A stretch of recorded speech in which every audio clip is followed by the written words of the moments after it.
What's up? Welcome back to Nowstalgia. Dave here with a review of Born to Fly, the new blockbuster film, military film from China. Basically, the Chinese Top Gun as it's been built. This movie just got a release in about 75 theaters this weekend in the United States, and I was looking forward to checking it out. I've seen a few Chinese films earlier this year. Always fun to compare and contrast.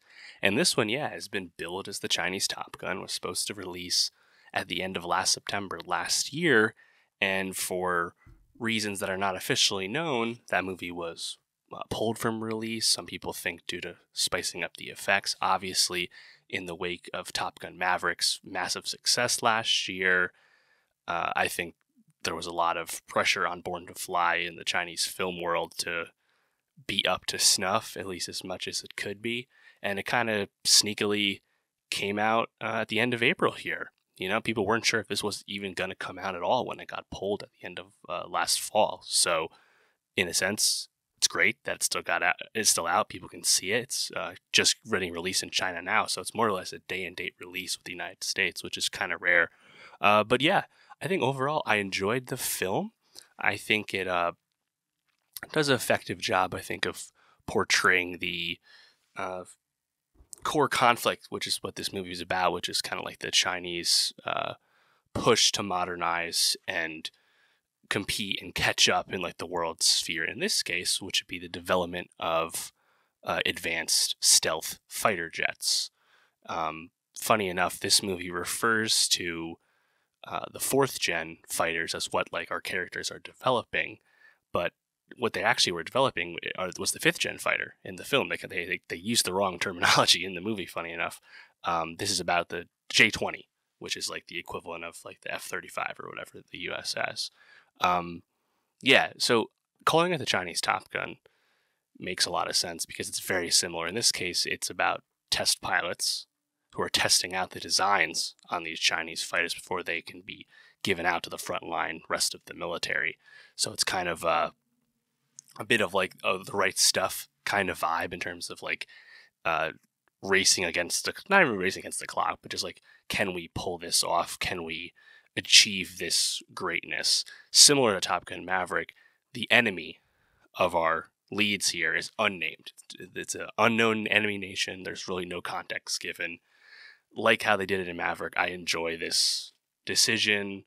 No need to inflame tensions with a film. It doesn't make much of a difference. You don't have to name the bad guys, quote unquote, because you're not even seeing them.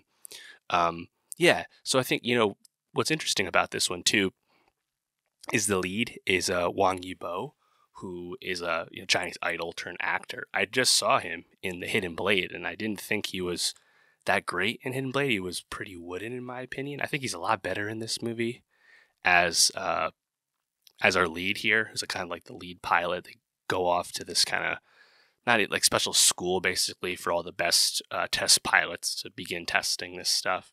And what's kind of fun about Wang Yibo's performance is how it gets to play off Hugh Jun's performance. Hugh Jun is the commander of the test pilots.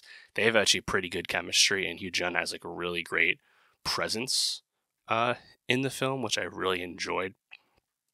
In a sense, you could say that Wang Yibo's character, his rival character, the character Deng Feng, it's very similar to how Top Gun Maverick positions Miles Teller and Glenn Powell in the film. They're kind of rivals, the two best people in the class.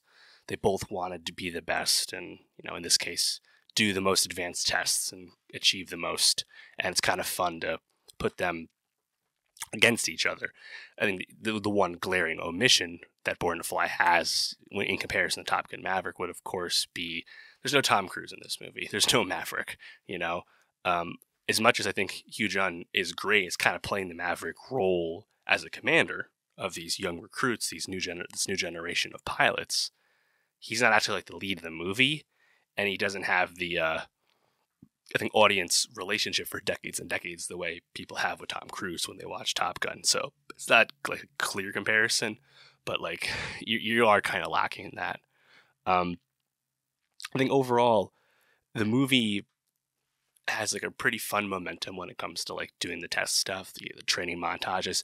Nothing is that surprising. It's a pretty like straightforward plot. But I actually think like there's a key moment with a character that you've grown to know, and there's a moment of loss. And I think that moment actually played to a really good like dramatic effect, like emotional effect.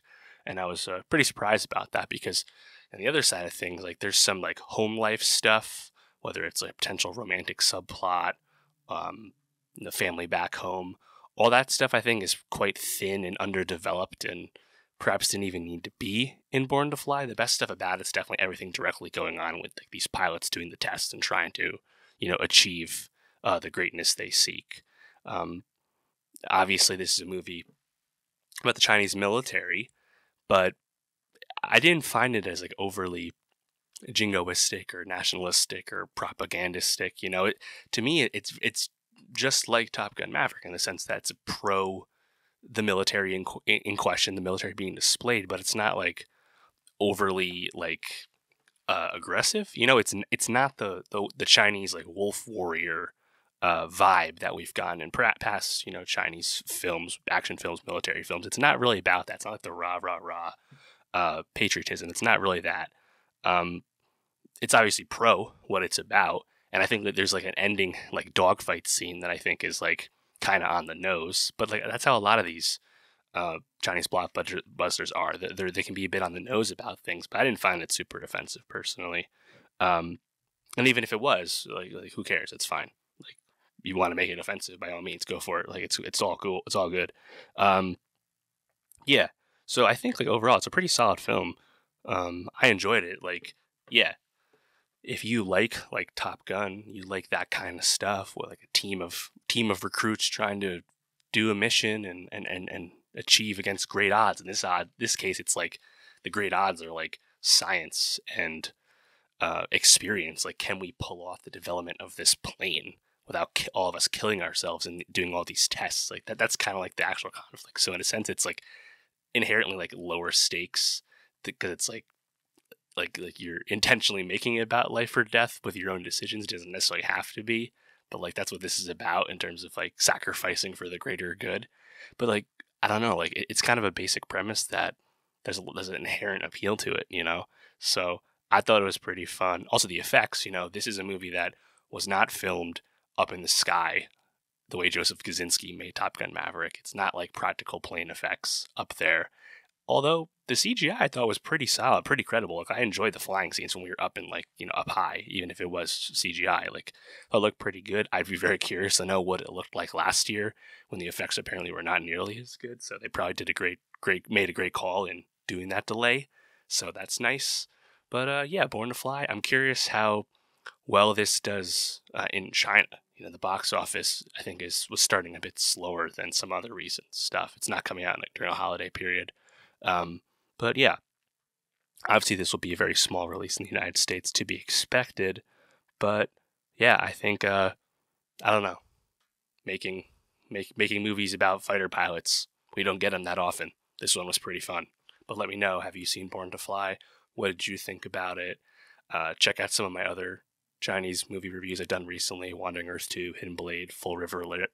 I've been seeing the ones that come out in the US. I do enjoy seeking them out and seeing what they're like.